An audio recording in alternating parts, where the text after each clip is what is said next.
ಪ್ರಮಾಣ ವಚನದ ಬಗ್ಗೆ ರಾಜ್ಯಪಾಲರ ಜೊತೆ ಡಿಕೆ ಚರ್ಚೆಯನ್ನು ನಡೆಸ್ತಾ ಇದ್ದಾರೆ. ಈಗಾಗಲೇ ರಾಜ್ಯಪಾಲರನ್ನ ಭೇಟಿಯಾಗಿ ಮಾತುಕತೆಗೆ ಮುಂದಾಗಿದ್ದಾರೆ ಡಿಕೆ ಶಿವಕುಮಾರ್. ಪ್ರಮಾಣ ವಚನ ದಿನಾಂಕ, ರಾಜ್ಯಪಾಲರ ಲಭ್ಯತೆ ಬಗ್ಗೆ ಚರ್ಚೆ ನಡೀತಾ ಇದೆ. ಪ್ರಮಾಣ ವಚನಕ್ಕೆ ತಾತ್ಕಾಲಿಕ ವೇಳಾಪಟ್ಟಿ ಬಗ್ಗೆ ಪ್ರಸ್ತಾಪವನ್ನ ಮಾಡಿದ್ದಾರೆ. 2-3 ದಿನಾಂಕಗಳ ಬಗ್ಗೆ ಗವರ್ನರ್ ಬಳಿ ಪ್ರಸ್ತಾಪವನ್ನ ಇಟ್ಟಿದ್ದಾರೆ ಡಿಕೆ ಶಿವಕುಮಾರ್.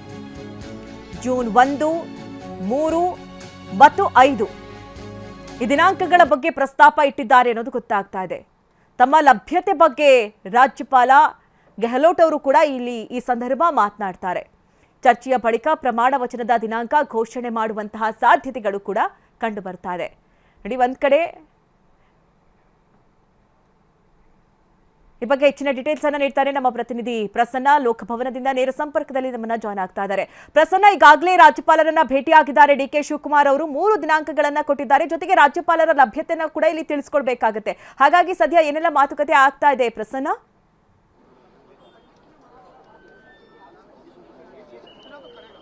ಮಧು ನಾಗರಾಜ್, ಸಾಮಾನ್ಯವಾಗಿ ಸಿಎಲ್ಪಿ ನಾಯಕನ ಆಯ್ಕೆಯ ಬಳಿಕ ಸಿಎಲ್ಪಿ ಸಭೆಯನ್ನ ಮುಗಿಸಿದ ಬಳಿಕ ರಾಜ್ಯಪಾಲರನ್ನ ಭೇಟಿಯಾಗುವಂಥದ್ದು ಸಂಪ್ರದಾಯ. ಆದ್ರೆ ಇವತ್ತು ಮಧ್ಯಾಹ್ನ 1 ಗಂಟೆಗೆ ರಾಜ್ಯಪಾಲರು ಪ್ರವಾಸಕ್ಕೆ ತೆರಳುತ್ತಾ ಇರುವಂತಹ ಹಿನ್ನೆಲೆಯಲ್ಲಿ, ಧರ್ಮಸ್ಥಳಕ್ಕೆ ತೆರಳುತ್ತಾ ಇರುವಂತಹ ಹಿನ್ನೆಲೆಯಲ್ಲಿ ರಾಜ್ಯಪಾಲರು ಲಭ್ಯರಿರೋದಿಲ್ಲ. ಸಿಎಲ್ಪಿ ಸಭೆ ಇವತ್ತು 4 ಗಂಟೆಗೆ ಪ್ರಾರಂಭ ಆಗುತ್ತೆ. 4 ಗಂಟೆಯ ಬಳಿಕ ಸುಮಾರು 1-2 ತಾಸುಗಳ ಕಾಲ ಸಿಎಲ್ಪಿ ಸಭೆ ನಡೆಯುವಂತಹ ನಿರೀಕ್ಷೆಯನ್ನು ಇಟ್ಕೊಳ್ಳಲಾಗಿದೆ.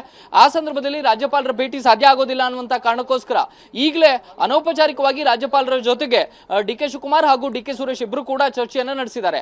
2-3 ದಿನಾಂಕಗಳ ಬಗ್ಗೆ ಚರ್ಚೆ ನಡೀತಾ ಇದೆ. ಪ್ರಮಾಣ ವಚನ ಸ್ವೀಕಾರಕ್ಕೆ ಸಂಬಂಧಪಟ್ಟ ಹಾಗೆ ಜೂನ್ 1, 3 ಮತ್ತೆ 5ನೇ ತಾರೀಕು ಇದು ಜ್ಯೋತಿಷ್ಯಗಳು ಹೇಳಿರುವಂತಹ ದಿನಾಂಕ.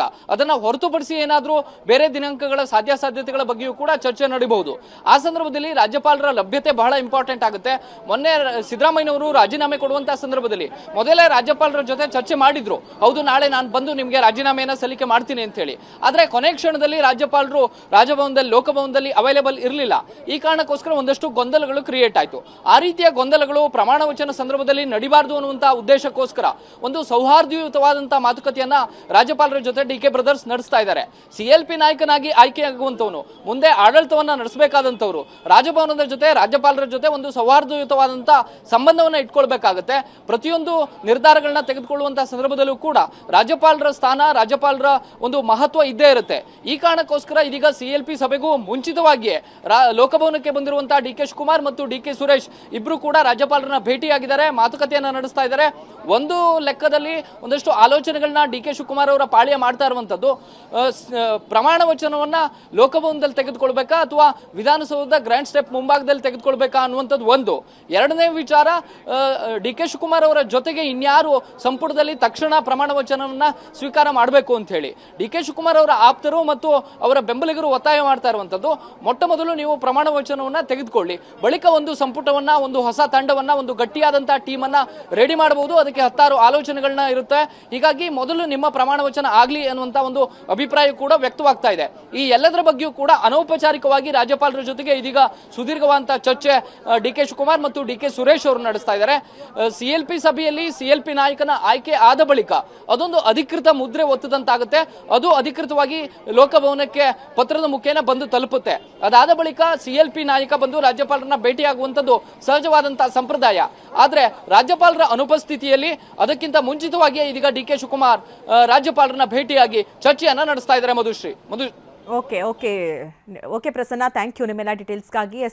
ಈಗಾಗಲೇ ಲೋಕಭವನದಲ್ಲಿ ಚರ್ಚೆ ಅಂತೂ ಆಗ್ತಾ ಇದೆ. ಲೋಕಭವನದಲ್ಲೇ ಡಿಕೆಶಿ ಪ್ರಮಾಣ ವಚನ ಸಾಧ್ಯತೆಗಳು ಕಂಡು ಬರ್ತಾ ಇದೆ. ಬುಧವಾರ ಡಿಕೆ ಶಿವಕುಮಾರ್ ಪದಗ್ರಹಣ ಸಾಧ್ಯತೆ. ವಿಧಾನಸೌಧ ಬೆಟ್ಟಿಲುಗಳ ಮೇಲೆ ಪ್ರಮಾಣ ವಚನ ಡೌಟ್ ಅಂತಲೇ ಹೇಳಲಾಗ್ತಾ ಇದೆ. ಹೆಚ್ಚು ಜನ ಸೇರುವಂತಹ ಸಾಧ್ಯತೆ ಹಿನ್ನೆಲೆ ಲೋಕಭವನದಲ್ಲಿ ಪ್ರಮಾಣ ವಚನವನ್ನ ಸ್ವೀಕರಿಸುವಂತಹ ತಯಾರಿಗಳು ನಡೆದಿದೆ ಎನ್ನಲಾಗ್ತಾ ಇದೆ.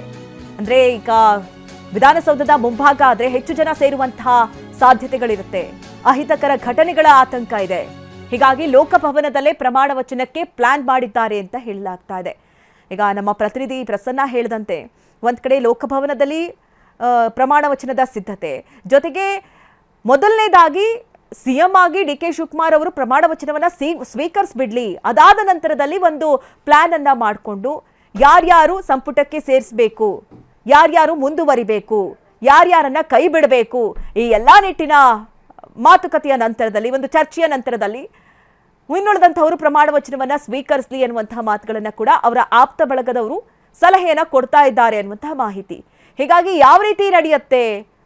ಬರೀ ಡಿ ಕೆ ಶಿವಕುಮಾರ್ ಅವರು ಮಾತ್ರ ಪ್ರಮಾಣ ವಚನವನ್ನ ಸ್ವೀಕರಿಸ್ತಾರಾ? ಇನ್ನು ಡಿಸಿಎಂ ಜೊತೆ ಪ್ರಮುಖ ಖಾತೆ ನಿರೀಕ್ಷೆಯಲ್ಲಿ ಪರಮೇಶ್ವರ್ ಇದ್ದಾರೆ. ಹೈಕಮಾಂಡ್ ಬುಲಾವ್ ಹಿನ್ನೆಲೆ ದೆಹಲಿಗೆ ತೆರಳುತ್ತಾರೆ ಪರಂ ಅನ್ನುವಂತಹ ಮಾಹಿತಿ ಕೂಡ ಸಿಗ್ತಾ ಇದೆ.